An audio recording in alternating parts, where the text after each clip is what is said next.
Philosophy lovers कम philosophy students, ये हमारी Indian philosophy की आई गेस 11th क्लास है ना। अगर आपने इससे पहले के जो टॉपिक्स और जो वीडियोस हैं वो नहीं देखे हैं तो आप प्लीज़ पहले जाके उन वीडियोस को, उन टॉपिक्स को रेफ़र कर सकते हैं। इसके साथ ही आप प्लीज़ मेरा जो चैनल है फ़िलासफ़ी फॉर लाइफ, आप उसे सब्सक्राइब करें, है ना। मेरी जो वीडियोस हैं उसे लाइक करें, है ना, शेयर करें। आज हम चारवाक जो फ़िलासफ़ी है उसे शुरू करने वाले हैं। ये हमारा जो हेटेरोडॉक्स एक तरह से स्कूल्स है इंडियन फ़िलासफ़ी के, उसमें एक तरह से लास्ट फ़िलासफ़ी है जिसे आज हम डिस्कस करेंगे। होपफुली आज हम चारवाक इसी लेक्चर में कंप्लीट कर लें, है ना।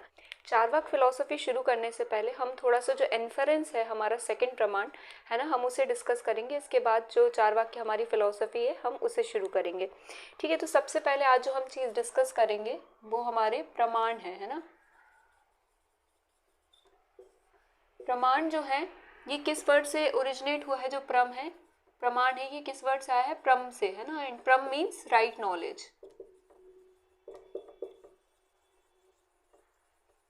है ना। सो प्रमाण क्या हो जाता है? सोर्स ऑफ राइट नॉलेज, ठीक है। इंडियन फिलोसफी में टोटल कितने प्रमाण हैं? 6, है ना, जैसा कि हम इंट्रोडक्टरी वीडियो में देख चुके हैं। सबसे पहला प्रत्यक्ष प्रमाण,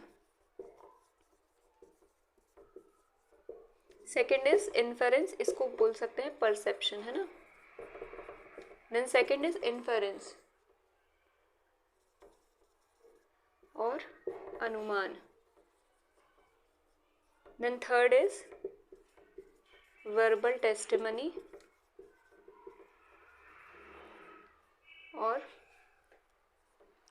शब्द। फोर्थ प्रमाण इज कंपैरिजन और उपमान। फिफ्थ प्रमाण is अर्थपत्ति which is postulation, and then sixth praman is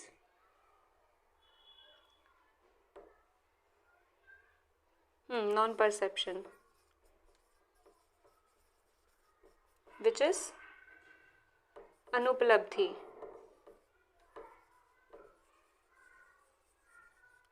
है ना। आई होप जो इंट्रोडक्टरी वीडियो से आपको ये याद होगा। अब जो हम चारवाक डिस्कस करने वाले हैं फिलोसफी, वो क्या कर रहा है? वो सिर्फ परसेप्शन को वैलिड सोर्स ऑफ एक तरह से नॉलेज मान रहा है। वो सिर्फ प्रत्यक्ष जो प्रमाण है सिर्फ इससे से एग्री कर रहा है, एंड जितने भी रेस्ट ऑफ द प्रमाण से इनको क्या कर रहा है? वो रेफ्यूट कर रहा है ना। और क्या कर रहा है? इन सबको रेफ्यूट तो कर ही रहा है, साथ ही it is vehemently criticizing our second pramana which is inference, है ना। सो वेहेमेंटली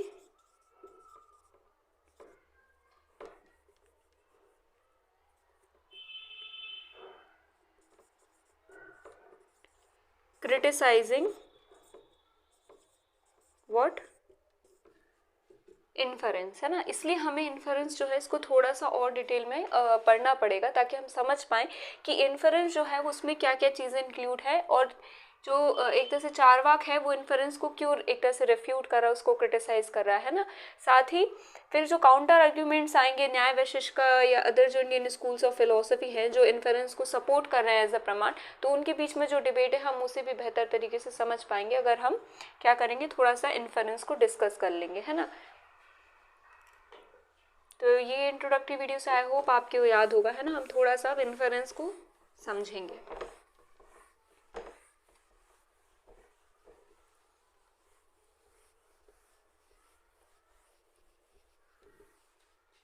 अब देखिए प्रमाण में क्या चीज़ आ गई? प्रमाण में आ गया हमारा जो हमें आज टॉपिक डिस्कस करना है वो है इन्फरेंस, है ना,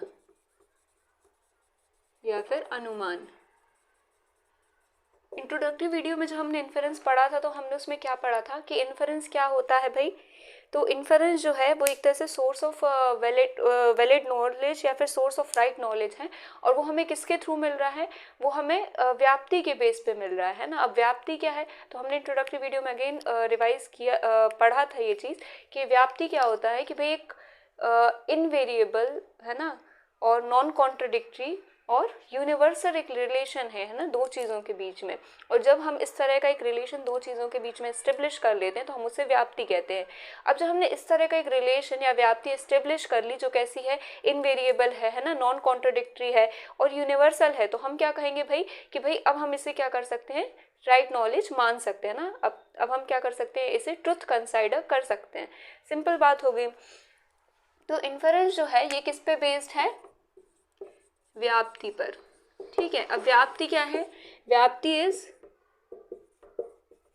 invariable non contradictory universal relation है ना। इनवेरिएबल मतलब कि हमने उसको कभी भी चेंज होते नहीं देखा है ना, और नॉन कॉन्ट्राडिक्टरी कि हमने कभी उसका कॉन्ट्राडिक्टरी एक तरह से फैक्टर नहीं देखा। यूनिवर्सल कि हमने हमेशा जितने भी केसेस देखे हैं वो हमें क्या मिला है, हमेशा वैसे ही मिला है। ठीक है, अब व्याप्ति को एक्सप्लेन करने के लिए जो स्टैंडर्ड एग्जाम्पल है वो क्या है कि wherever there is a smoke, एक व्याप्ति है ना, एक स्टैंडर्ड एग्जाम्पल है कि किसे हम व्याप्ति मानते हैं। एक आध तो व्याप्ति होगी, तो वो क्या है, वो ये है ना, ये एग्जाम्पल है व्याप्ति का कि wherever there is a smoke, there is a fire, है ना। तो उन्होंने क्या किया, उन्होंने स्मोक और फायर के बीच में क्या एक व्याप्ति एस्टेब्लिश की, एक रिलेशन एस्टेब्लिश किया है ना, एक रिलेशन एस्टेब्लिश किया। और ये रिलेशन कैसा है, तो इनवेरिएबल है, नॉन कॉन्ट्राडिक्टरी और यूनिवर्सल है। इनवेरिएबल कि भाई हमें कभी भी ये जो केस है इसका वेरी होते नहीं देखा, कि भाई जब भी हमने स्मोक को देखा है हमने हमेशा उसका जो कॉज है ना, रिलेशन क्या होता है भाई, उसका कॉज क्या है ना, ये it is nothing but a cause और इफेक्ट का जो रिलेशन है ना, उसी से हम कोई भी व्याप्ति इस्टेब्लिश कर रहे हैं ना, कॉज एंड इफेक्ट का जो रिलेशन है ना। तो क्या हो रहा है भाई, जब भी हमने स्मोक देखी है ना, Whenever there is a smoke है ना, जब भी हमने स्मोक को देखा हमें क्या पता चला कि इसका जो कॉज है वो क्या है, फायर है ना। जब भी हम स्मोक से आए तो वो हमें किसकी तरफ लीड करके गया, फायर की तरफ, कि भाई जब भी हमने स्मोक को देखा वो हमें क्या पहुंचा रहा है, हमेशा फायर की तरफ। तो ये जो है ये इनवेरिएबल है ना, ये कभी चेंज होते नहीं देखा। Plus it is non contradictory.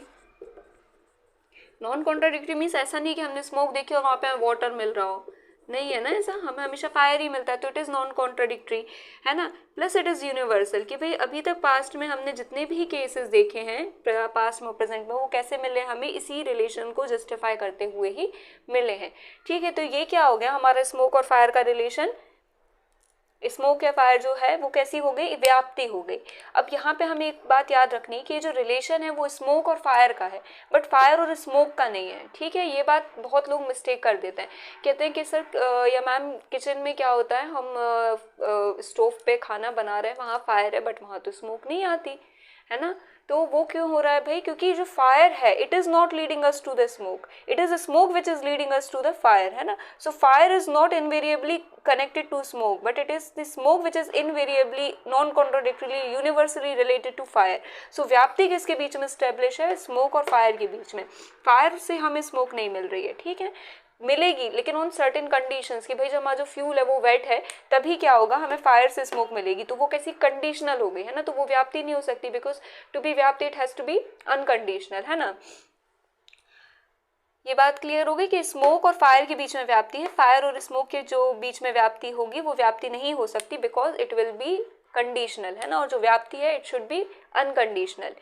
ठीक है,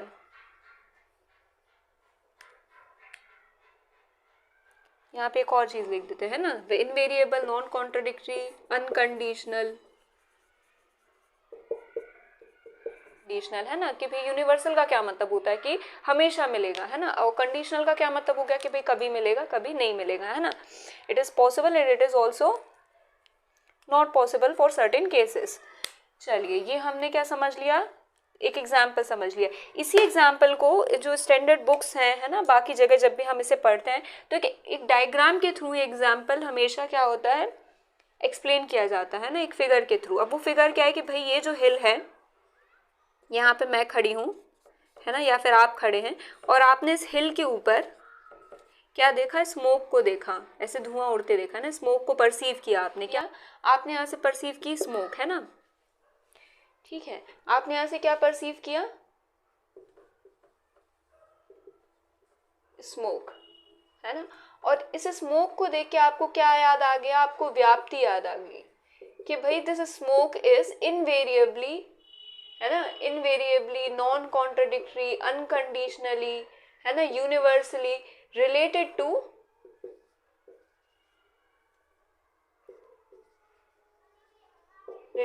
व्हाट, फायर, है ना। ये आपको याद आ गया जब आपने क्या परसीव किया, स्मोक को। तो जब आपने यहाँ पे स्मोक को परसीव किया ना, तो आपने यहाँ पे खड़े होकर क्या प्रिडिक्ट कर दिया,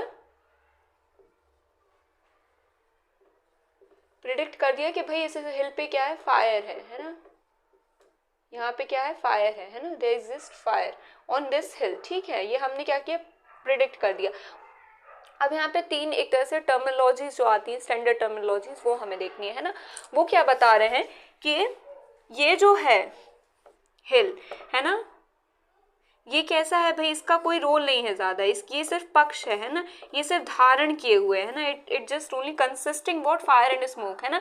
जो भी दो चीजें हैं जिनके बीच में व्याप्ति स्टेब्लिश है, फायर एंड स्मोक, ये उसे कंसिस्ट किए हुए है ना, it consist both smoke and fire, है ना, जिनके बीच में भी व्याप्ति है, फैक्टर ए फैक्टर बी, ये उन दोनों को कंसिस्ट किए हुए है। सो इट इज पक्ष, और उसको हम क्या कहते हैं, माइनर टर्म।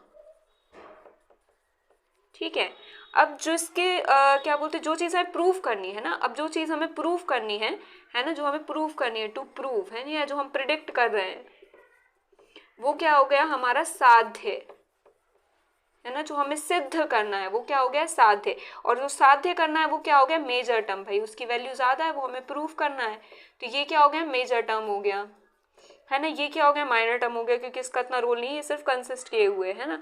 अब ये जो स्मोक थी, है ना, ये जो स्मोक है ना, ये क्या हो गई, स्मोक क्या हो गई, ये हो गई हमारी मिडिल टर्म। ये हमारी मिडिल टर्म कैसे हो गई भाई, क्योंकि ये जो मिडिल टर्म है ये क्या कर रही है, एक तरह से मीडियम की तरह एक्ट कर रही है ना, मीडियम की तरह एक्ट कर रही है, क्योंकि ये जो स्मोक है ये हमें किसकी तरफ लेके जा रही, फायर की तरफ लेके जा रही। तो ये जो स्मोक है मिडिल टर्म हो गई, और साथ ही इसे और क्या नाम दिए गए हैं, टर्मिनोलॉजीज दी गई है, इसे हेतु कहते हैं, हेतु, है ना, और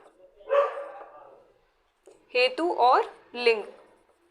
ठीक है, सो स्मोक इज मिडिल टर्म और हेतु और लिंग। ठीक है, अब जो प्रूफ करना है विच इज फायर, इट इज साध्य एंड मेजर टर्म, और जहां पर हेतु और साध्य जो है उसे कंसिस्ट कर रही है जो चीज, जहां पे वो दोनों चीजें हमें मिल रही हैं, दैट इज नथिंग बट पक्ष और माइनर टर्म। ठीक है, ये टर्मिनोलॉजीज आपको याद रखनी है, स्टैंडर्ड टर्मिनोलॉजीज हैं। आप जब भी आंसर राइटिंग करेंगे और इन्फरेंस को आप लिखेंगे, बताएंगे, एक्सप्लेन करेंगे, you have to mention this example and you have to mention this figure and these terminologies. ठीक है, ये हमने इन्फरेंस इतना जो है ये समझ लिया है ना, आप इसे एक बार स्क्रीनशॉट ले सकते हैं। इसके बाद हम हमारी जो आज की क्लास है वो शुरू करेंगे, है ना, Charvaka philosophy.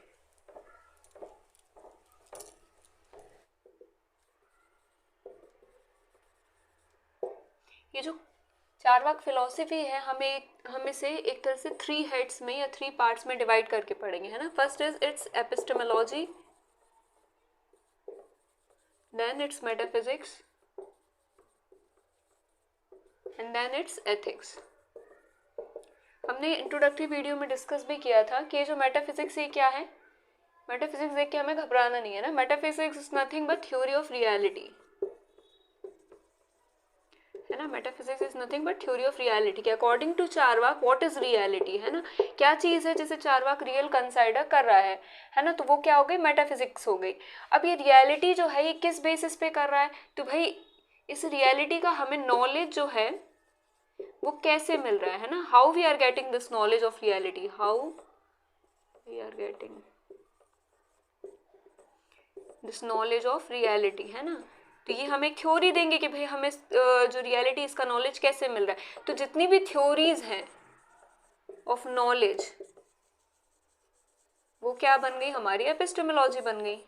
Simple, epistemology is theory of knowledge and metaphysics is theory of reality. तो थ्योरी ऑफ नॉलेज है या जो सोर्स ऑफ नॉलेज है ना, कि भाई हमें सोर्स क्या है उस नॉलेज का, सोर्स ऑफ राइट नॉलेज, है ना, क्योंकि रियलिटी हमें राइट पता करनी है, तो सोर्स ऑफ राइट नॉलेज क्या हो गया, यही तो प्रमाण की definition, it is nothing but प्रमाण।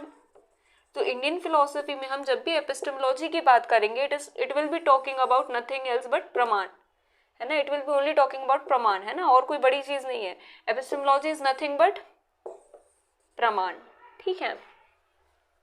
अब एथिक्स क्या हो गया भाई? एथिक्स क्या है भाई? चारवाक के अकॉर्डिंग अब जो भी सुप्रीम एंड है या हाईएस्ट एम है लाइफ का, है ना, इन दोनों थ्योरीज के बेसिस पे अब जो चारवाक क्या कर रहा है, प्रिडिक्ट कर रहा है कि भाई ये हमारा सुप्रीम एंड है, ये चीज हमारा हाईएस्ट एम होना चाहिए लाइफ का, है ना, it is nothing but ethics, ठीक है। सिंपल हो गई चीज यहाँ तक की। क्या हो गया भाई? Metaphysics is theory of reality, epistemology is theory of knowledge and it is nothing but pramana, and ethics is highest aim और सुप्रीम एंड ऑफ लाइफ, ठीक है। अब हम क्या करेंगे, हम इसे एपिस्टेमोलॉजी का जो सेक्शन है, क्योंकि अभी हम ऑलरेडी प्रमाण डिस्कस करते आ रहे हैं, तो चारवाक की जो एपिस्टेमोलॉजी है हम वहां से इस क्लास की शुरुआत करेंगे।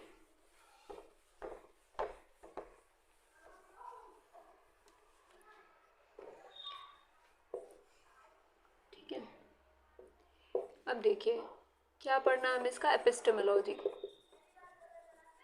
And it is nothing but प्रमाण, है ना। तो हमने अभी डिस्कस किया है दैट जो चारवाक है उन्होंने क्या किया, it is only कंसाइडिंग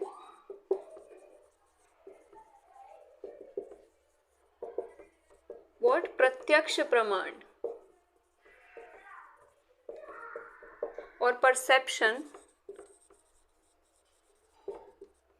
as the, it is considering, only यहां से हटा देते हैं ना, इट इज कंसाइडरिंग प्रत्यक्ष प्रमाण और perception as the only valid pramana, ठीक है, एंड रिफ्यूटिंग अदर प्रमाण्स, ठीक है। सिर्फ प्रत्यक्ष जो प्रमाण है या परसेप्शन जो है, सिर्फ उसे ही चारवाक फिलोसफी क्या कह रही है, एक वैलिड सोर्स ऑफ नॉलेज कह रही है, ठीक है। इसके अलावा जितनी भी प्रमाण हैं उन्हें क्या कर रही है, चारवाक फिलोसफी रिफ्यूट कर रही है। इसका मतलब क्या हो गया, वो सिंपली एक तरह से कॉमन पीपल जो थिंकिंग है ना, उसके बेसिस पे वो क्या कह रही है कि भाई ये मुझे जो दिख रहा है ना, मुझे जो परसीव हो रहा है, परसीव का मतलब एक्सपीरियंस हो रहा है ना। एक्सपीरियंस में क्या आ जाएगा परसेप्शन में, 5 sense organs plus 1 that is मन, है ना, हमारा जो 6th सेंस ऑर्गन है, इनसे हमें जो भी एक्सपीरियंस मिल रहा है ना, हमारे 5 सेंस ऑर्गन्स और मन जो है, इनसे हमें जो भी एक्सपीरियंस मिल रहा है वो क्या होंगे, वही सिर्फ हमारा एक तरह से वैलिड सोर्स ऑफ नॉलेज है। इसके अलावा जो भी चीज़ें हैं वो क्या है, हमें राइट नॉलेज नहीं दे रही हैं। ऐसा कौन कह रहा है, चारवाक कह रहे हैं। और जितने भी बाकी सोर्स हैं, प्रमाण हैं, उनको क्या कर रहा है चारवाक जो है वो रेफ्यूट कर रहा है। सिंपल बात हो गई, रेफ्यूट कर रहा है, वहां तक तो ठीक था भाई, आप कुछ चीजें मान रहे हैं कुछ चीजें नहीं मान रहे हैं ना, बट ये जो चारवाक है it is vehemently criticizing what, inference, है ना, विच इज आवर सेकंड प्रमाण। क्योंकि क्या हो रहा है, बाकी जितने भी प्रमाण हैं वो क्या है, एक तरह से मोर और लेस समराइज होके इन्फरेंस ही बन जा रहे हैं ना, बाकी जितने भी प्रमाण हैं। तो it is criticising what, inference. तो अब हम उसका क्रिटिसिज्म देखेंगे कि ये जो इन्फरेंस है उसको क्यों क्रिटिसाइज कर रहा है और कैसे क्रिटिसाइज कर रहा है ना।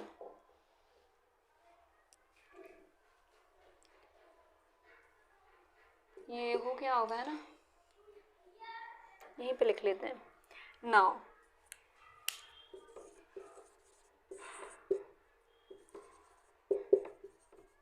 Charvaka is vehemently criticizing or opposing what, inference as a valid source of knowledge, ठीक है, as a valid source of knowledge, ठीक है। किसको रिफ्यूट कर रहा है, क्रिटिसाइज कर रहा है, इन्फरेंस को, ठीक है, अनुमान को। वो क्या कह रहा है भाई, this inference is nothing but, अब भाई जो इन्फरेंस है उसके बारे में क्या कह रहा है या क्यों क्रिटिसाइज कर रहा है, वो सिंपली ये बात कह रहा है कि ये जो इन्फरेंस है it is nothing but a leap in the dark, है ना, या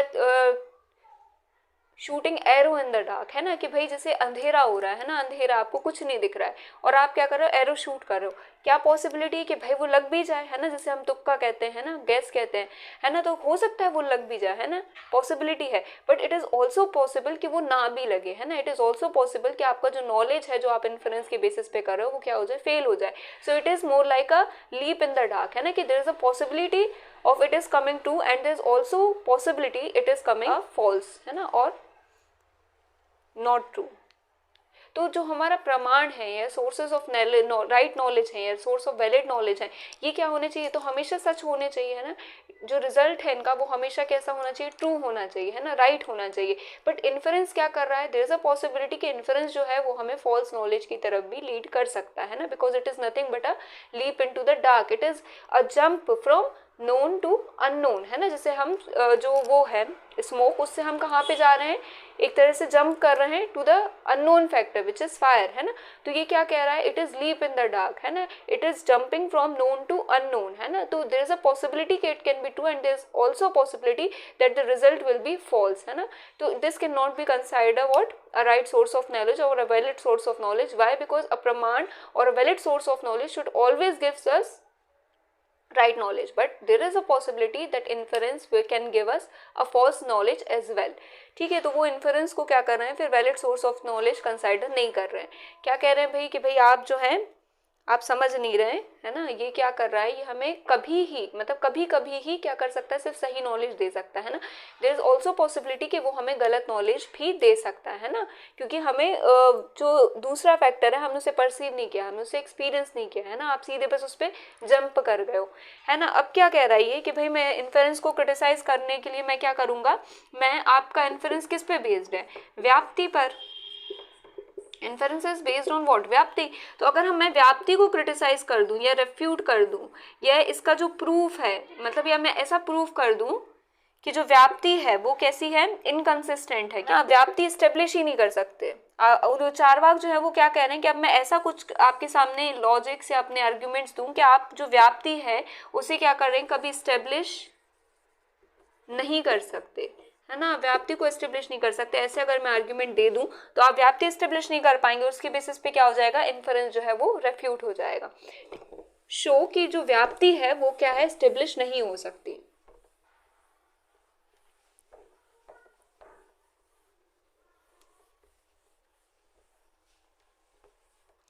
देखिए अब ये क्या कर रहे हैं, व्याप्ति को अपोज करने के लिए,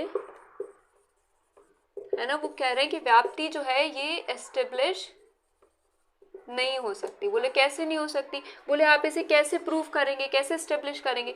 पहला आप क्या यूज करेंगे भैया, तो आप परसेप्शन से करेंगे, है ना, आपको प्रमाण की ही हेल्प लेनी पड़ेगी ना किसी चीज को राइट नॉलेज प्रूव करने के लिए. व्याप्ति क्या है, it is nothing but a relation of between two things which, और किस तरह का रिलेशन भाई, non contradictory, universal, unconditional relation, है ना. तो ये रिलेशन प्रूव करने के लिए हमें क्या करना पड़ेगा, हमें व्याप्ति की हमें प्रमाण की ही हेल्प लेनी पड़ेगी, है ना, जो हमारे सोर्स हैं राइट नॉलेज.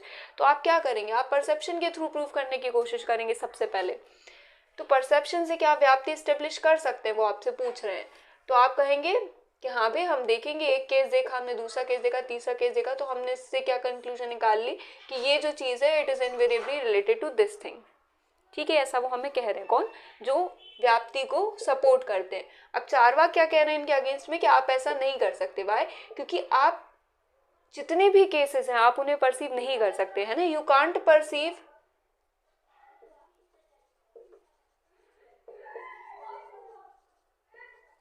all cases, है ना, since there are infinite cases, है ना, since there are infinite cases. तो आप क्या करेंगे, आप सभी थोड़ी ना परसीव कर सकते. तो परसेप्शन के बेसिस पे एक टाइम ऐसा आएगा कि आपने बहुत सारे ऐसे जो फैक्टर्स रहेंगे, बहुत सारे ऐसे केसेस जो रहेंगे, स्मोक और फायर के बीच में से बहुत सारे रिलेशंस रहेंगे जो आपने परसीव नहीं किए हैं, है ना, आपने सिर्फ कुछ ही किए हैं. तो वो क्या कह रहे हैं कि भाई इनफाइनाइट केसेस हैं ऐसे, तो आप तो सिर्फ कुछ ही परसीव कर सकते हैं. तो परसेप्शन के बेसिस पे आप क्या है, व्याप्ति एस्टेब्लिश नहीं कर सकते या व्याप्ति को प्रूफ नहीं कर सकते. ये बात समझ में आ गई हमें उनकी कि भाई परसेप्शन के बेसिस पे वो व्याप्ति एस्टेब्लिश नहीं करने दे रहे हैं. अब वो पूछ रहे हैं चारवाक, अब आप इन्फरेंस के बेसिस पे कोशिश करेंगे, है ना, एक फेल हो गया है तो अब जब आप इन्फरेंस के बेसिस पे व्याप्ति को एस्टेब्लिश करने की कोशिश करेंगे तो then you again need what, a vyapti, क्योंकि इन्फरेंस बेस ही किस पे कर रहा है, व्याप्ति पे। तो इस व्याप्ति को प्रूव करने के लिए आपको ये व्याप्ति चाहिए, अब इस व्याप्ति को प्रूव करने के लिए आपको एक और व्याप्ति चाहिए, है ना। एंड टू प्रूव दिस व्याप्ति यू अगेन नीड अनदर व्याप्ति, एंड टू प्रूव दिस व्याप्ति यू नीड अगेन अनदर व्याप्ति। तो हमें क्या लीड हो रहा है, ये क्या हो रहा है, पेटिटो पर्सिपी और इनफाइनाइट रिग्रेशन, कि भाई ये जो साइकिल है ये कैसी इनफाइनाइट तक चलती जा रही है ना, कि टू प्रूव दिस व्याप्ति वी नीड अनदर व्याप्ति, टू प्रूव दिस व्याप्ति वी नीड अनदर व्याप्ति, टू प्रूव दिस व्याप्ति वी नीड अनदर व्याप्ति, और ये जो है ये ऐसे ही चलता रहेगा and it will lead us to nothing, है ना। ये हमें कहीं नहीं पहुंचा रहा है ना, हम ऐसे ही क्या करेंगे, इसी रिग्रेशन में इनफाइनाइटली क्या करेंगे, फंसे रहेंगे, ठीक है। तो इन्फरेंस भी क्या हो गया, रिजेक्ट हो गया, आप इन्फरेंस के बेसिस पे भी व्याप्ति एस्टेब्लिश नहीं कर पा रहे हैं। अब आप किसके बेसिस पे व्याप्ति एस्टेब्लिश करने की कोशिश करेंगे, थर्ड केस भाई, हमारा थर्ड प्रमाण शब्द, है ना। अब शब्द के बेसिस पे व्याप्ति प्रूफ करने की कोशिश करेंगे, बट ये जो शब्द है इट इज नथिंग, चार्वाक क्या कह रहे हैं, द शब्द is nothing, it is nothing but a kind of inference. क्यों भाई इन्फरेंस क्यों है, क्योंकि भाई यहाँ पे भी क्या है भाई, माइट वाली कंडीशन है ना, that it might be true in future, है ना। यही बोलेंगे ना, जैसे औपतपुरुष है कोई, है ना, जिन्होंने आगम लिखे हैं, या जैसे जो हमारे 3 पर्टिकास लिखे हैं बुद्धिज्म ने, या फिर जो ऑर्थोडॉक्स स्कूल ऑफ फिलोसफी है वो वेदास पे मान रहे हैं, है ना। तो वो क्या कह रहे हैं कि भाई ये जो चीज़ है, उनके जो वर्ड्स हैं वो क्या कह रहे हैं कि ये चीज़ जो है फ्यूचर में माइट हो सकती है ना, कि शायद ट्रू हो सकती, there is possibility. So again there is also possibility कि वो फेल हो जाए, वो हमें फॉल्स नॉलेज देते, है ना। तो जो शब्द है it is nothing but inference according to Charvaka, and therefore it can also not help us to establish vyapti, है ना। तो जो व्याप्ति है वो एक तरह से एस्टेब्लिश ही नहीं हो सकती, और क्योंकि जो व्याप्ति है वो एस्टेब्लिश नहीं हो सकती, इसका क्या मतलब हुआ, इसका मतलब ये हुआ कि भाई जो हमारा इन्फरेंस है वो कैसा हो गया, रेफ्यूट हो गया। व्याप्ति अगर एस्टेब्लिश नहीं हो पा रही तो इससे क्या कंक्लूजन निकला कि जो इन्फरेंस है this can not be considered, है ना, this can not be considered as valid source of knowledge और प्रमाण, ठीक है। ये हमने समझ लिया, इन्होंने क्या कर दिया, इन्फरेंस को हटा दिया, पूरी तरह धराशाही कर दिया, है ना।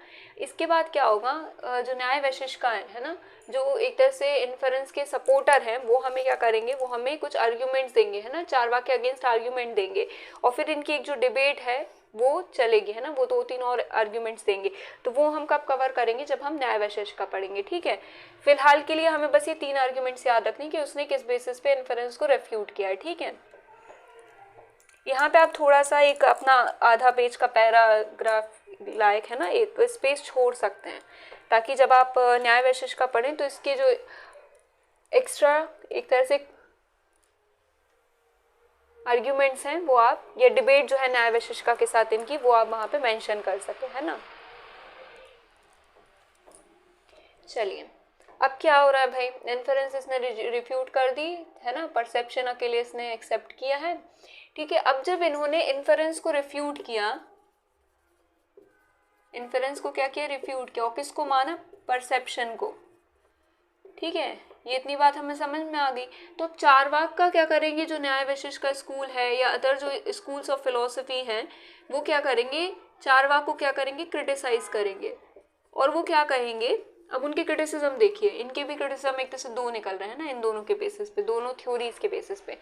अब वो क्या कह रहे हैं कि अगर आप परसेप्शन को सिर्फ कह रहे हैं कि आप जैसे सिर्फ परसेप्शन को वैलिड सोर्स ऑफ प्रमाण मान रहे हो, बट देयर आर केसेस जहाँ पे क्या होता है, परसेप्शन भी हमें क्या देता है, there are cases where even perception lead us to false knowledge, है ना, कि भाई ऐसे भी केसेस होते हैं ना, ऐसे भी केसेस होते हैं जहाँ पे जो परसेप्शन है, जिसको आप सिर्फ ओनली वैलिड सोर्स ऑफ प्रमाण मान रहे हो, ओनली सोर्स ऑफ नॉलेज मान रहे हो, वो क्या करता है, वो भी हमें क्या करता है,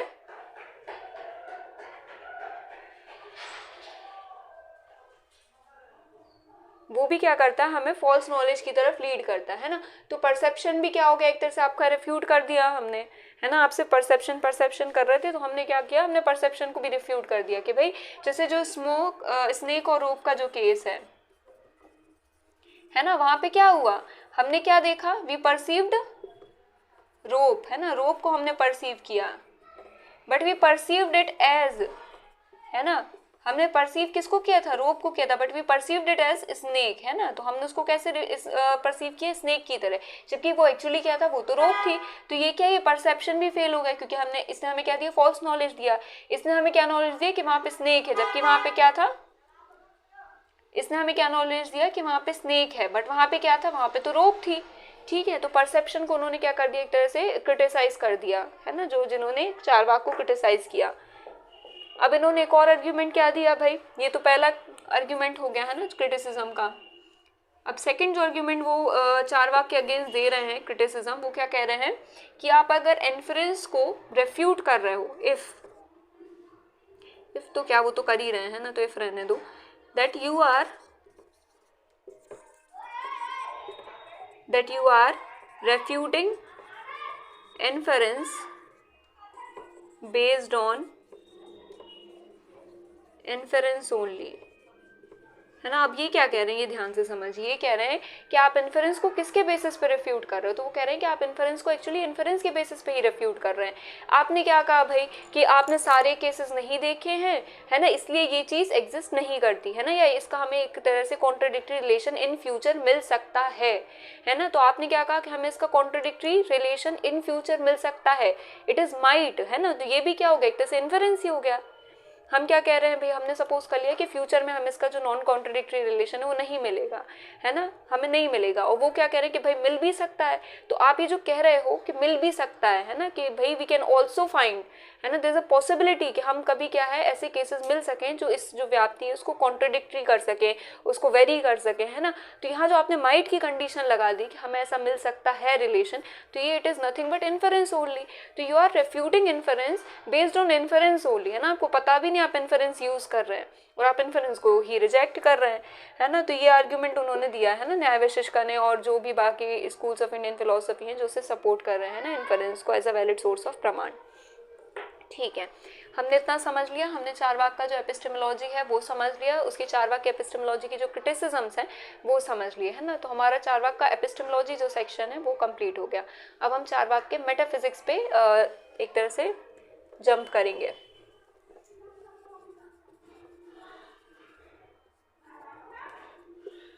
metaphysics of Charvaka philosophy,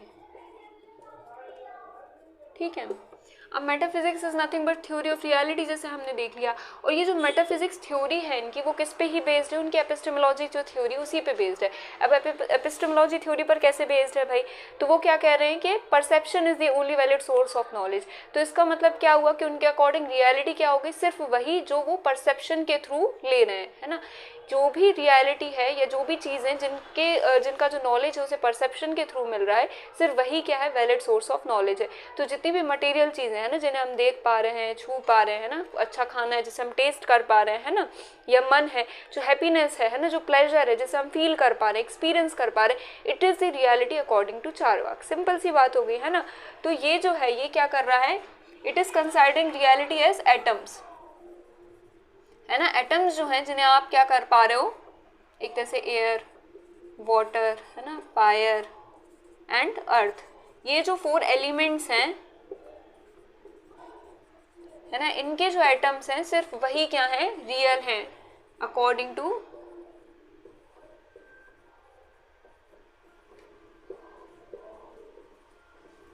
Charvaka.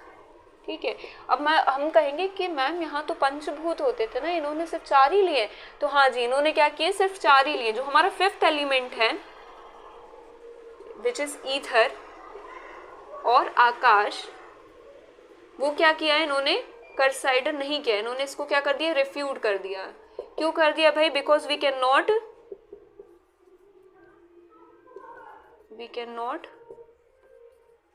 Perceive it, क्योंकि हम उसे देख नहीं सकते, परसीव नहीं कर सकते, उसका एक्सपीरियंस नहीं ले सकते। तो क्या कर दिया उन्होंने, ईथर को और आकाश को पंच जो भूत थे उनसे हटा दिया और उन्होंने सिर्फ जो 4 एलिमेंट्स हैं उनसे, उनके जो एलिमेंट्स के जो एटम्स हैं सिर्फ उन्हें ही रियल कंसाइडर किया।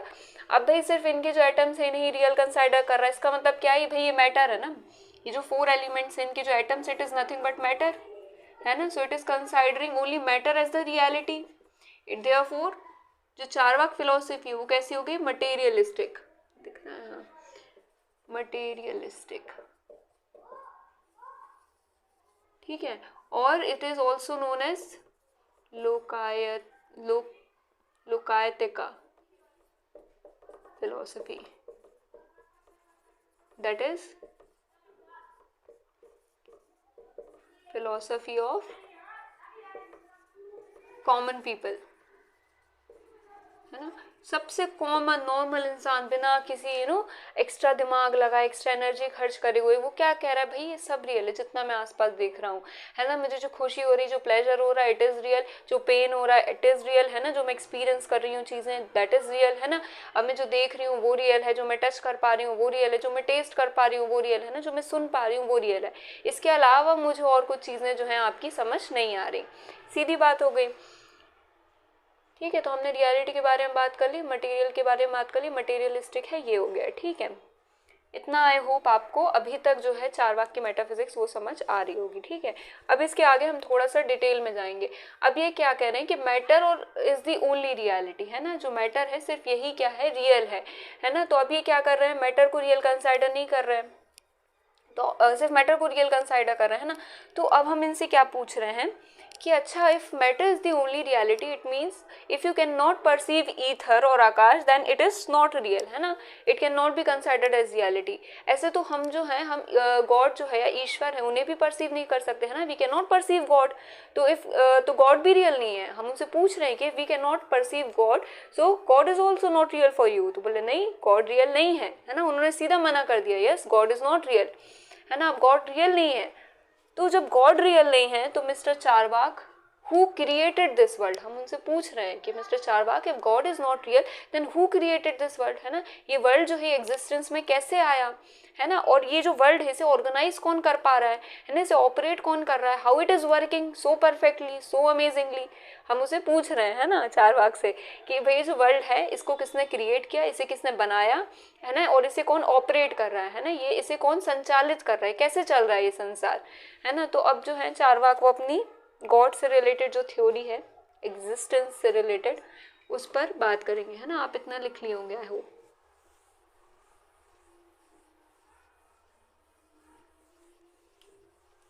है ना। अब आपको पॉइंट डाल के लिखने हैं कि जो चारवाक है, पहला तो ये हो गया कि it is materialistic, it is considering only 4 elements and it is refuting the 5th element, ठीक है। जो हमारा सेकंड पॉइंट है that it is refuting the existence of God, ठीक है, गॉड और एनी डिवाइन एंटिटी, है ना। तो it is existing, it is refuting the existence of God, है ना। तो अब हम क्या पूछ रहे हैं इनसे, क्यों रिफ्यूट कर रहा है और गॉड की existence, because we can not perceive, simple है ना। हर चीज के पास उनका एक ही रीजन है कि भाई जिसे मैं देख नहीं सकता, जिसे मैं एक्सपीरियंस नहीं कर सकता, वो चीज एग्जिस्ट नहीं करती, खत्म बात, ठीक है। तो अब इन्होंने क्या किया, गॉड को रिफ्यूट कर दिया। तो अब हम इनसे क्या पूछ रहे हैं कि भाई जो वर्ल्ड है ना, ये वर्ल्ड है, इसे किसने क्रिएट किया और कौन इसे ऑर्गेनाइज कर रहा है, ऑर्गेनाइज या ऑपरेट कर रहा है ना, कौन चला रहा है इसे। ये 2 सवाल क्या आते हैं हमारे मन में आते हैं, हम उनसे पूछ रहे हैं। तो अब चारवाक हमें क्या कहेंगे कि भाई it is nothing but matter, है ना। It is nothing but, world is nothing but combination of matter या एटम्स, है ना। 4 जो एलिमेंट्स हमारे, उनका क्या है, कॉम्बिनेशन है ना। तो उसी से क्या कर रहा है, ये वर्ल्ड बना है ना। अब इसको किसी को बनाने की जरूरत नहीं थी, है ना। मैटर जो है, जो एटम्स है, उनका क्या है, एक नेचर है, it is the inherent nature of those matter atoms, कि वो क्या हो रहे हैं, वो एसोसिएट होते हैं और वो क्या होते हैं, डिसएसोसिएट होते हैं, ठीक है। तो उसी से क्या हुआ है, ये जो वर्ल्ड है वो क्रिएट हुआ है बेस्ड ऑन दोज एटम्स, है ना। एसोसिएट हुए तो चीजें क्रिएट हो गई, डिसएसोसिएट हुए तो वही जो मैटर एटम्स था वो हमें लगता है डिस्ट्रक्शन कर दिया, ठीक है। तो क्या हो गया, क्रिएट कैसे हुआ, सबसे बड़ी बात तो क्रिएट कैसे हुआ भाई, एटम्स से हुआ, है ना। एटम्स जो हैं उनसे हुआ। बट हम उनसे पूछ रहे हैं भाई ये जो एटम्स हैं आपके, इनसे अगर आप कह रहे हो वर्ल्ड क्रिएट हुआ, but these atoms are what, inactive, है ना। एटम्स तो कैसे होते हैं, इनएक्टिव होते हैं, है ना, अनकॉन्शियस होते हैं, इनमें कॉन्शियसनेस थोड़ी ना होती है, they are inactive and unconscious, तो how they are forming this what world, है ना, इतनी बड़ी चीजें कैसे बना पा रहे हैं। तो वो क्या बोल रहा है कि जो एटम्स हैं of course they are inactive and unconscious, बस ये जो एटम्स है ना दे पजेस इनहेरेंट नेचर, है ना, इनका जो इनहेरेंट नेचर है इस वो नेचर क्या है भाई, टू एसोशिएट एंड डिसएसोशिएट है ना, कि भाई आए, है ना, कंबाइन हुए, to combine and to destruct, है ना, ये क्या है, ये जो इनहेरेंट नेचर है किसका, एटम्स का, इसलिए उसी से क्या हो रहा है, ये वर्ल्ड जो है वो क्रिएट हो रहा है, ठीक है, based on certain permutations and combinations जो है ना, अपने आप एक तरह से ये एटम्स आए, है ना, एसोशिएट हुए, डिसएसोशिएट हुए, बहुत सारी प्रोसेस के थ्रू ये गए, और क्या हुआ, वर्ल्ड जो है जिसे हम अभी देख रहे हैं ये क्रिएट हो गया, ठीक है। तो ये इनके इनहेरेंट नेचर के कारण क्रिएट हो रहा है ना, even though it is inactive and unconscious, they possess some inherent nature based on inherent nature of association dissociation based on which the world is created. तो ये जो इनहेरेंट नेचर की जो थ्योरी इन्होंने प्रपाउंड की एक तरह से, है ना, क्रिएशन की, वर्ल्ड के क्रिएशन की थ्योरी जो उन्होंने दी वो क्या दी, इनहेरेंट नेचर, है ना, इसे ही वो क्या कहते हैं, स्वभाववाद, क्या कहते हैं, स्वभाव मतलब नेचर है ना, नेचुरलिज्म, स्वभाववाद,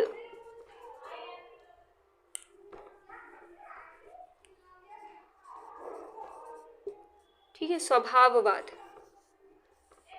दैट इज नेचुरलिज्म,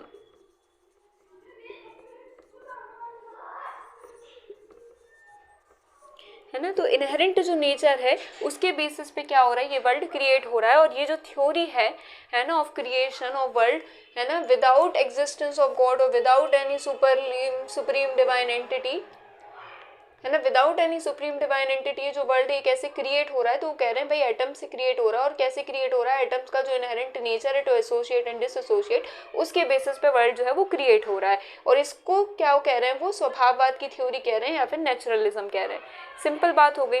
अब हम उनसे पूछ रहे हैं कि चलो क्रिएशन तो आपने बता दिया, लेकिन ये इतने परफेक्टली वर्क कैसे कर रहा है, हाउ इट इज ऑपरेटिंग, है ना, how it is working so efficiently.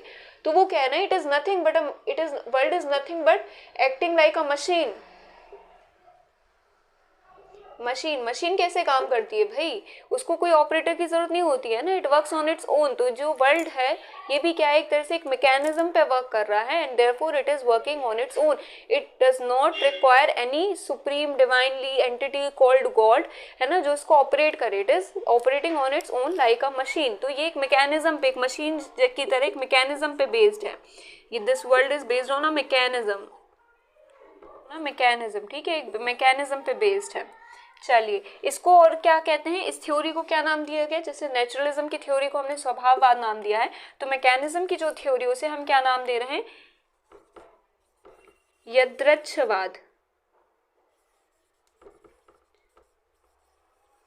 मैं बताता ना, इंडियन फिलोसफी में बस नाम ही जो खतरनाक है, थ्योरीज बहुत सिंपल है। मैकेनिज्म की थ्योरी में किसी को क्या दिक्कत हो सकती है ना, कितना सिंपल मैकेनिज्म की थ्योरी, कि भाई मशीन की तरह वर्क कर रहा है वर्ल्ड, इतनी सी बात है। उसको उन्होंने क्या नाम दे दिया, यदृच्छवाद।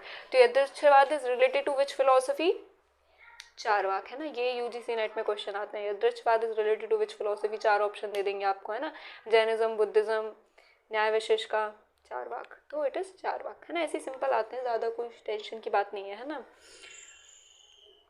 तो ये हो गया यदृच्छवाद एंड दिस इज स्वभाववाद। ये दो थ्योरी जो है हमने गॉड के एग्जिस्टेंस से रिलेटेड और वर्ल्ड की क्रिएशन और ऑपरेशन से रिलेटेड हमने समझ ली, ठीक है। आई होप आपको इतना समझ में आ गया होगा। अब ये क्या कर रहे हैं, चलो भाई इन्होंने गॉड को रेफ्यूट कर दिया, समझ में आ गया, नाउ व्हाट। अब वो कह रहे हैं कि भाई गॉड एग्जिस्ट नहीं करता, तो अब हम उनसे पूछ रहे हैं ऐसे तो जो सोल है वो भी आपको नहीं दिख रही है ना, सोल भी, we can not perceive soul, तो what is soul according to Charvaka, हम पूछ रहे हैं आपसे। तो ये जो आत्मा है जो आपके शरीर के अंदर है, हम सब जिसके मोक्ष की बात कर रहे हैं, ये सब, ये सोल आपके अकॉर्डिंग क्या है ना, तो सोल चारवाक के अकॉर्डिंग क्या है, अब हम उनसे वो पूछ रहे हैं दैट व्हाट इज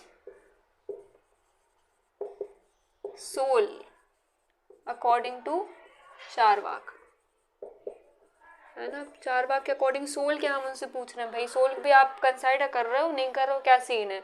तो वो सोल के बारे में क्या कह रहा है, that soul is nothing but a body itself, soul is nothing but a conscious body, है ना। सोल क्या है, it is nothing but conscious body. अच्छा भाई, soul is nothing but a conscious body, वो soul is nothing but a conscious living body, है ना, conscious living body. Soul is nothing but conscious living body, है ना, जिसको ये क्या बोल रहे हैं, चैतन्य विशिष्ट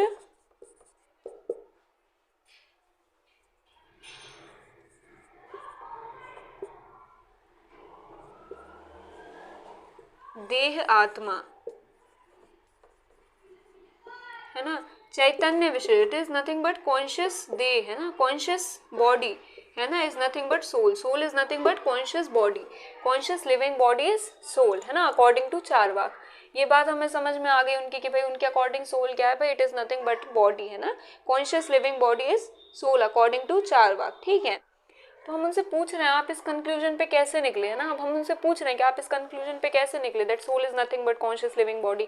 तो वो हमें क्या समझा रहे हैं, भाई आप सोल से क्या समझते हैं, आपको क्या दिख रही है क्या, वो बोले नहीं, it can not B परसीवेबल।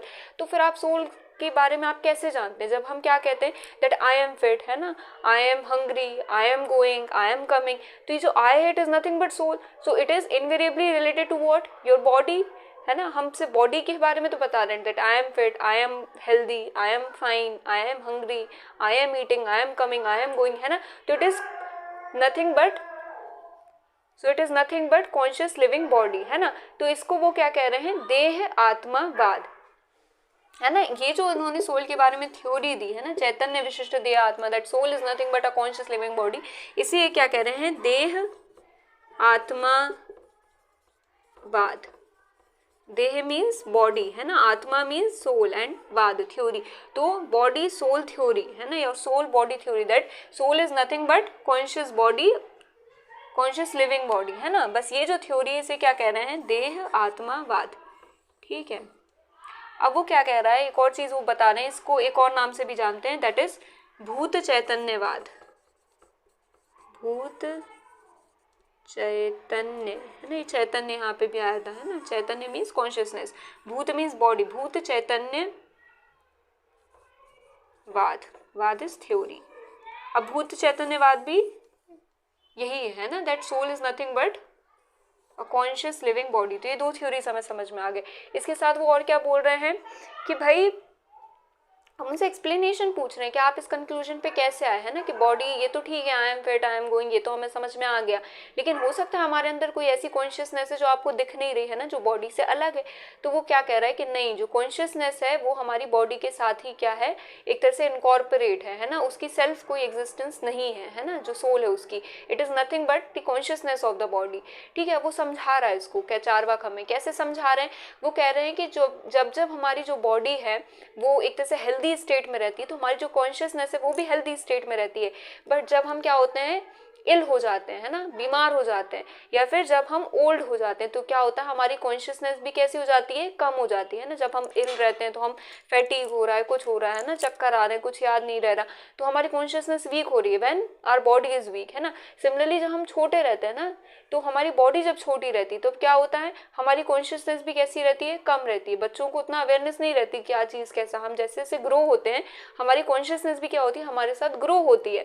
Similarly जैसे जैसे हम ओल्ड होते हैं, हमारी बॉडी जैसे जैसे डिग्रेड होती है, हमारी जो कॉन्शियसनेस है हमारे साथ वैसे वैसे डिग्रेड हो रही है।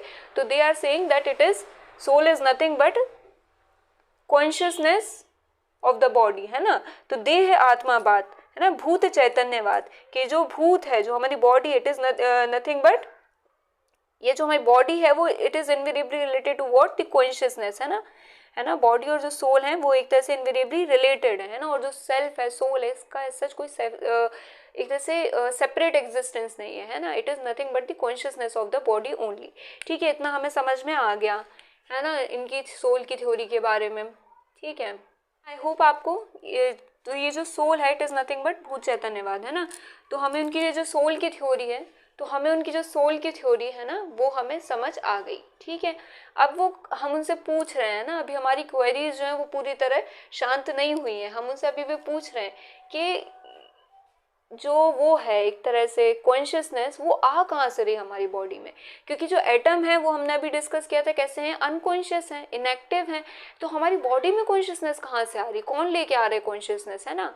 जब ये सेपरेट जो सोल, इसकी कोई सेपरेट एग्जिस्टेंस नहीं है, it is nothing but the consciousness of the body. तो ये कॉन्शियसनेस हमारी बॉडी में कहाँ से आ रही, जबकि बॉडी जो है it is nothing but atoms, है ना, मैटर। तो मैटर में कॉन्शियसनेस कहाँ से आ रही है, हमारे अंदर कॉन्शियसनेस कहाँ से आ रही है। तो वो बता रहे हैं बहुत अच्छा सा एग्जाम्पल दे के आपको, वो कह रहे हैं कि आपने कभी पान खाया है, पान है ना, पान जो आता है मार्केट में, आपने वो कभी खाया है, बीटल लीफ, है ना।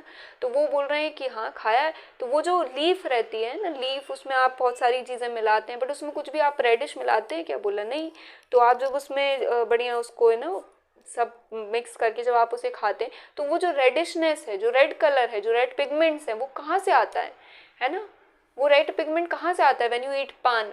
तो बोल रहा है यार वो तो पता नहीं, वो तो उसी में एक तरह से एज अ बाय प्रोडक्ट आ जाता है ना। तो जो कॉन्शियसनेस है हमारी बॉडी की वो भी क्या एक तरह से बाय प्रोडक्ट है ना, that it is not the main ingredient और it is not in the ingredients, but because of permutations and combinations it produces as a by product, है ना, ऑफ दैट कॉम्बिनेशन, है ना। तो जब हमारे मैटर एटम्स इस तरह से मिले कि उन्होंने एक बाय प्रोडक्ट एक तरह से क्रिएट कर दिया, जनरेट कर दिया, which is consciousness, which was initially not there, है ना, it was not the main ingredient, red pigment, है ना। तो वो कैसे आ रहा है भाई, रेड पिगमेंट वहाँ पे बाय प्रोडक्ट के थ्रू आ रहा है ना, उनके परम्यूटेशन और कॉम्बिनेशन से जो भी चीज़ें हमने ली। सिमिलरली जो एटम्स हमारे अंदर हैं, जो मैटर हमारे अंदर है, वो इस तरह से परम्यूटेशन कॉम्बिनेशन के थ्रू बना है कि it created a by product of that consciousness, है ना।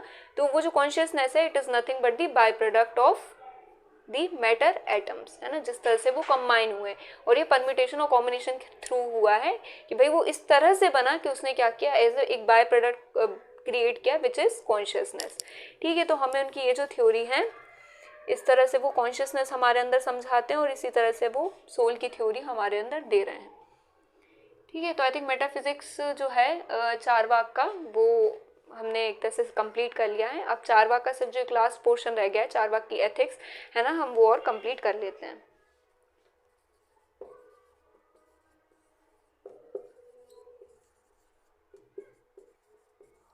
एथिक्स क्या है भाई, हमने अभी डिस्कस किया है ना कि हाईएस्ट एम है ना, या फिर सुप्रीम एंड जो है वो लाइफ का क्या है ना, कि हमें अपनी लाइफ कैसे जीनी, किस प्रिंसिपल पे जीनी है, क्या चीज़ है जो हमें अचीव करनी है ना। तो एथिक्स जो था जैनिज्म के अकॉर्डिंग, है ना, जैनिज्म के अकॉर्डिंग वो सुप्रीम एंड क्या था, कैवल्य, है ना। बुद्धिज्म के अकॉर्डिंग वो क्या था,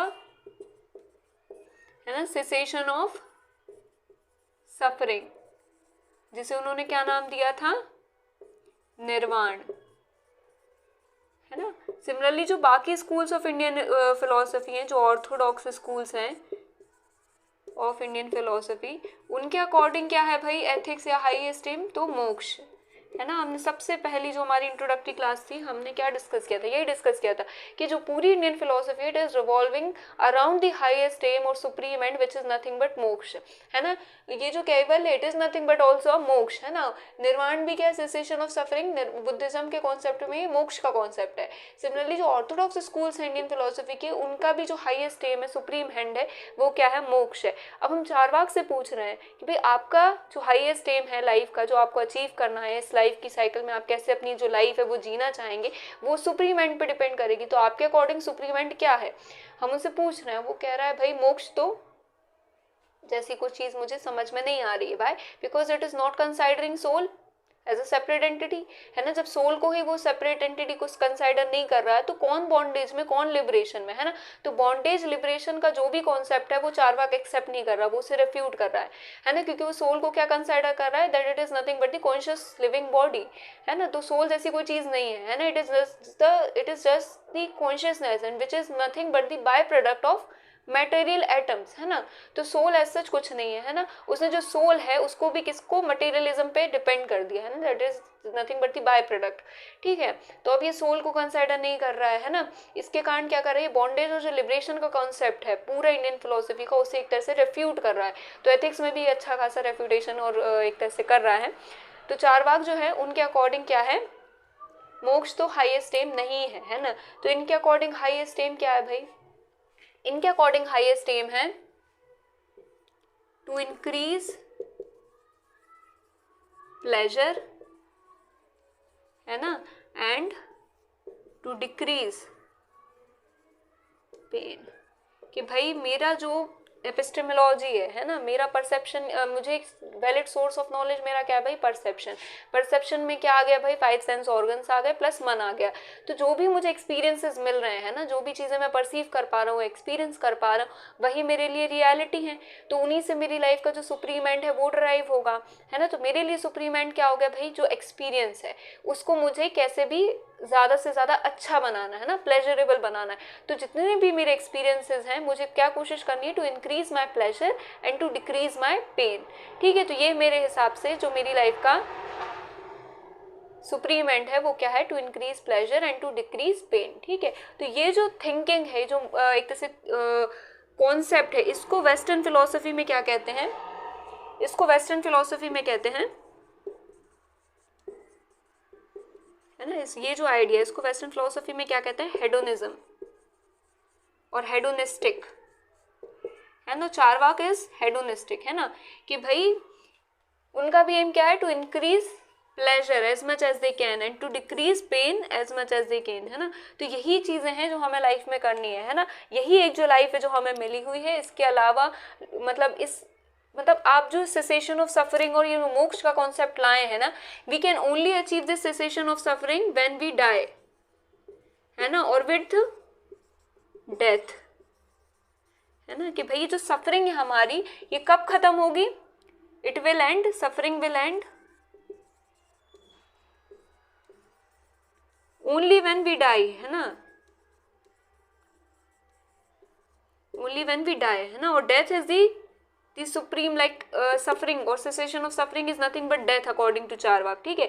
और हमें डेथ तो अभी नहीं चाहिए, हमें तो अभी जी रहे हैं, है ना। तो हमारे लिए हाईएस्ट एम क्या होगा भाई, कि अभी जब तक हम लाइफ में हैं, हम इस लाइफ में जी रहे हैं, तो to increase our pleasure and to decrease our pain, है ना। तो रीबर्थ का कॉन्सेप्ट वो नहीं मान रहे हैं ना, सोल का कॉन्सेप्ट वो नहीं मान रहे हैं, वो बॉन्डेज और लिबरेशन को नहीं मान रहे हैं ना। तो वो क्या कह रहे हैं सिंपली कि भाई जो सेसेशन है, सफरिंग है, it is nothing but death, है ना। हमें डेथ नहीं चाहिए, हमें क्या चाहिए, हमें क्या करना है, अपना प्लेजर जो है, एक्सपीरियंस का जो प्लेजर है वो इंक्रीज करना है, और एक्सपीरियंसेस में जो पेन हो रहा है उसको डिक्रीज करना है। यही हमारी लाइफ का पर्पस होना चाहिए और इसी तरह हमें अपनी लाइफ जीनी चाहिए। It is saying that a sure short shell is better than a doubtful gold coin.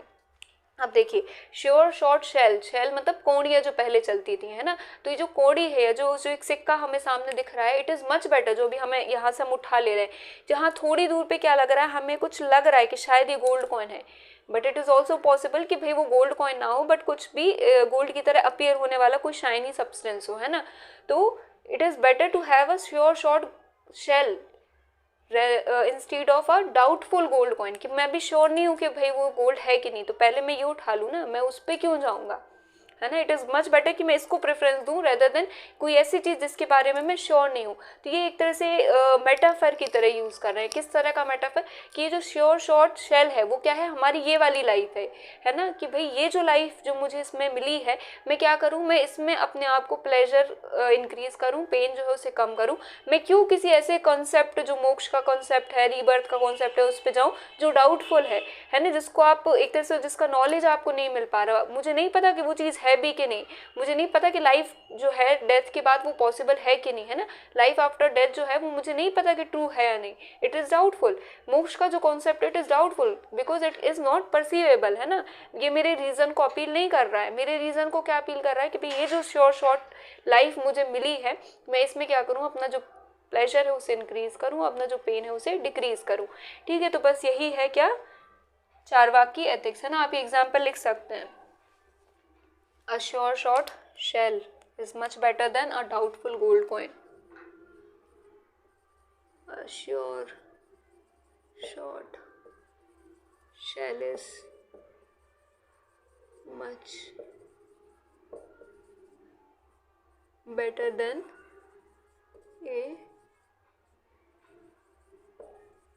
doubtful gold coin। ठीक है, ये आपको मेंशन करना है ना। अब ये क्या कह रहे हैं भाई, अब प्लेजर इंक्रीज करना है, तो अब प्लेजर कैसे इंक्रीज होगा भाई, तो यहाँ पे वो थोड़ा सा एक्सट्रीम में चले जा रहा है भाई, जितना ज़्यादा हो सके हमें प्लेजर इंक्रीज करना है। अब प्लेजर इंक्रीज करने के लिए वो कह रहे हैं कि अगर आपको एक तरह से लोन लेके भी क्या करना पड़े, अपनी जो प्लेजरेबल लाइफ है वो जीनी पड़े, तो आपको वो करना चाहिए, है ना, क्योंकि अगली लाइफ किसी ने नहीं देखी है ना। तो ऋण लेके भी अगर आपको घी पीना पड़े तो आपको वो चीज़ करनी चाहिए। घी इज़ लाइक प्लेजरेबल लाइफ, है ना। एंड ऋण मतलब लोन लेकर भी, है ना, कि आपको डेप्ट में जाके भी क्या हो, अगर आपको एक प्लेजरेबल लाइफ जीनी पड़ रही हो तो आप क्या करो, वो लाइफ जियो, है ना। तो ये थोड़ा सा एक्सट्रीम हेडोनिस्टिक जो एक तरह से व्यू है वो मान रहे हैं। तो जो हमारे इंडियन स्कूल्स ऑफ फिलोसफी है ना, ऑर्थोडॉक्स स्कूल, वो एक तरह से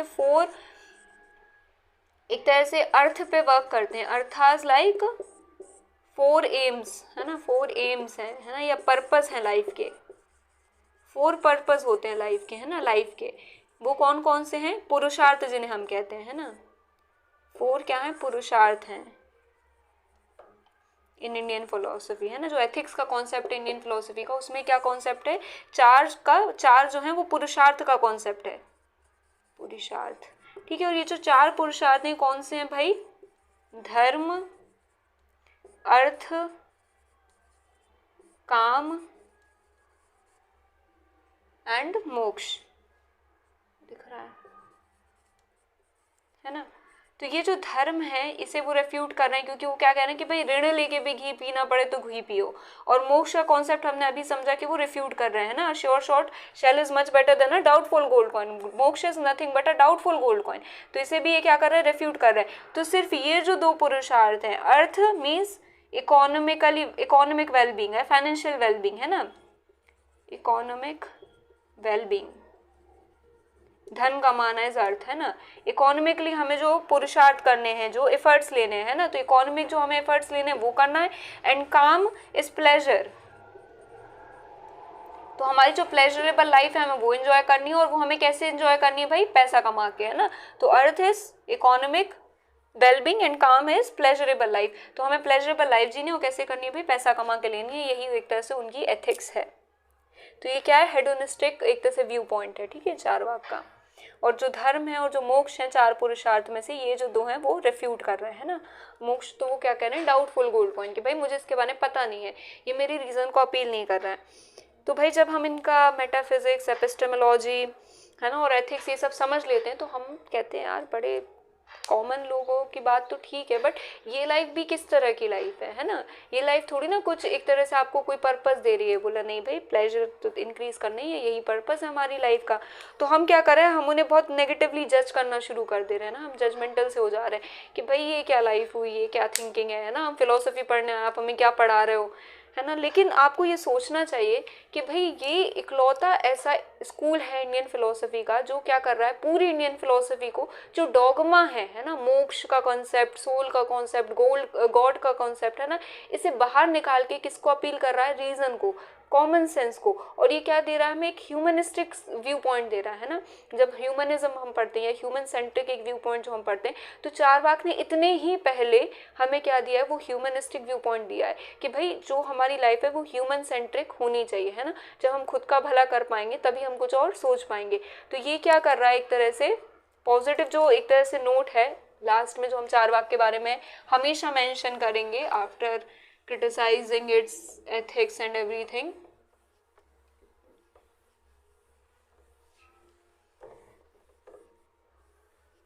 वो क्या कहेंगे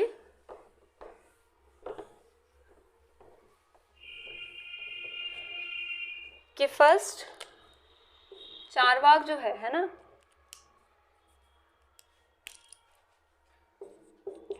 इट सेव्ड, है ना, it saved the Indian philosophy from dogma of concepts of moksha है ना, गॉड, सोल, एक्स्ट्रा, है ना। तो ये जितनी भी एक तरह से चीज़ें हैं जिनके बेस पे पूरी इंडियन फिलोसफी है, ये क्या कर रहा है, ये एक तरह से अनपर्सीवेबल फैक्ट्स है ना, ये डाउटफुल है। तो ये क्या कर रहा है, इंडियन फिलोसफी को बचा रहा है इस पूरे डॉगमा से, है ना, कि भाई एक तो इंडियन फिलोसफी है हमारे पास कम से कम, जिससे क्या कर रहा है, अपील किया है, इट अपील्ड टू रीजन, है ना, जिसने रीजन को अपील करके कुछ अपनी बात कही है ना, कि भाई ये रीजनेबल नहीं दिख रहा मुझे, कि मोक्ष है या नहीं ये नहीं पता, ईश्वर है या नहीं पता, हम उसको भी नहीं देख सकते, सोल जैसा कोई कॉन्सेप्ट है या नहीं हमें नहीं पता, फिर आप सोल के बेसिस पे क्या कर रहे हो, बर्थ, रीबर्थ, बॉन्डेज, लिबरेशन, ये सब के कॉन्सेप्ट लेके आ रहे हो, है ना। तो ये सब चीज़ें क्या है, ये सब डाउटफुल गोल्ड कॉइन्स हैं, और हमारी इंडियन जो फिलोसफी है वो पूरी इसी के अराउंड है। But Charvaka is the only philosophy which is saving us from this dogma and appealing to our reason, है ना, and with this it is the human centric or humanistic है ना viewpoint, it is providing it is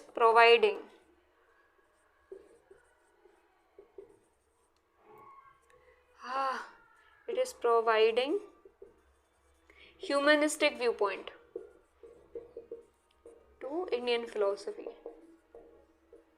ठीक है, तो ये जो दो हैं एक तरह से ये पॉजिटिव एक तरह से पॉइंट्स हैं जो हमें चारवाक के बारे में एट लास्ट हमेशा मेंशन करने हैं टू मेंटेन दी बैलेंस।